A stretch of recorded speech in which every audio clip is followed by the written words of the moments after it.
जे जन समस्त plus two spot admission start हो तो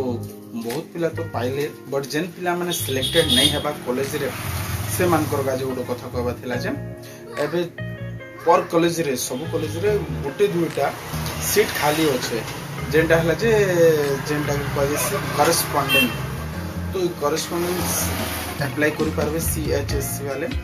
तो ई जिनिसटा आपण माने एबे डेट आसला बोले आपण अप्लाई करबे टिके ध्यान दोथबे काहे जे बोले ई सुजोग आपण छाडी देले बोले ई वर्ष आपण आरो अप्लाई नै करि पारन डायरेक्ट आपण करो 2026 रे भी आपण माने अप्लाई करि पारबे सेतिर का जे आपण माने टिके साम्स ओडिसा रे आपण चेक करूथिबे आउ अपडेट देखुथिबे आउ ई जिनिसटा हला डायरेक्ट ऑनलाइन करि पकइबे वीडियो जदि भल लागले प्लीज लाइक शेयर कमेंट कर समस्त